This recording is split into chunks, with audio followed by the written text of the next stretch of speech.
Good morning from Adswood. It's now the beginning of July and this is a Montana which is finished flowering. Now I've done a couple of videos on Montanas and explained that you don't prune Montanas, not before the flower anyway, but this one is finished flowering. And as I have said in the previous videos, if it gets too big for the space you've allocated, then you can cut it back after it's finished flowering. So that's what this video is about. Now, this one is quite vigorous. It would be joining me in the bedroom if it could. So I need to trim it back.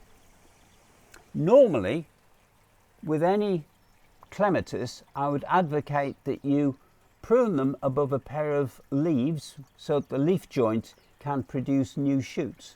And we'll try and do that with this one, but because it's so vast, I'm not sure we can be that precise, but we'll give it a go.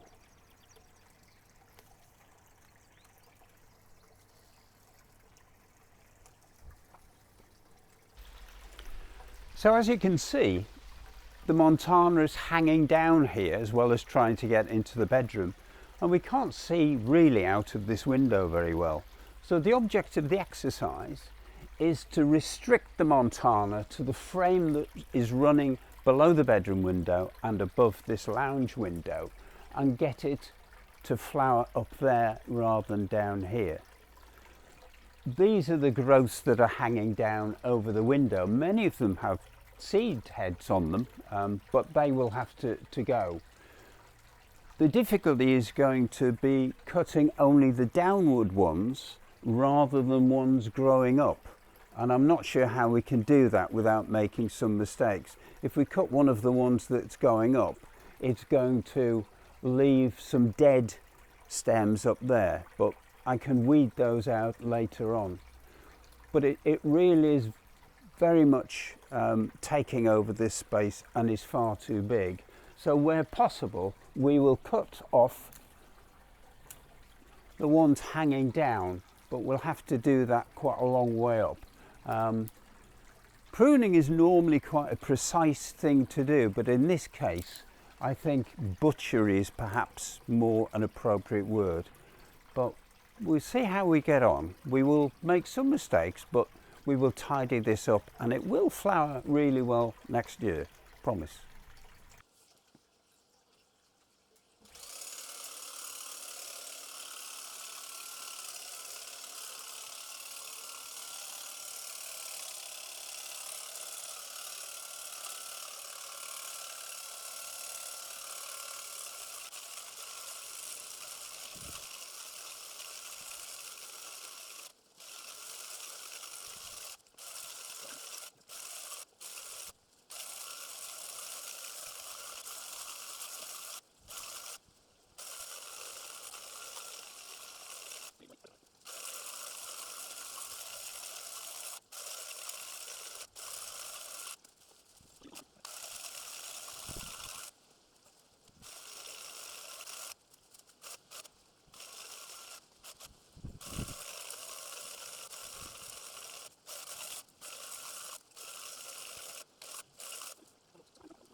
So that's how you cut a Montana back.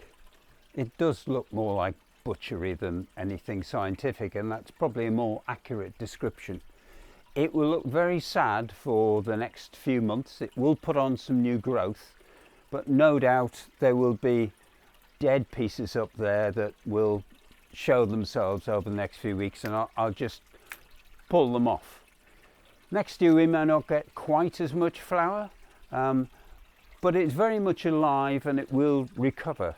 I know lots of people that grow Clematis are frightened of the business of pruning in case they damage the plant. Well, as you can see, we've taken a lot off, but we haven't damaged the plant, or I'll show you next year that we haven't damaged the plant. But that's what they need. Plants like Montanas that grow very vigorously, if you put them on a house wall, you are going to have to train them Otherwise they will cover your windows, get in your barge boards and become a nuisance. And these plants are too pretty to become nuisances. They just need to be looked after and put back in their place when they need to be. See you soon.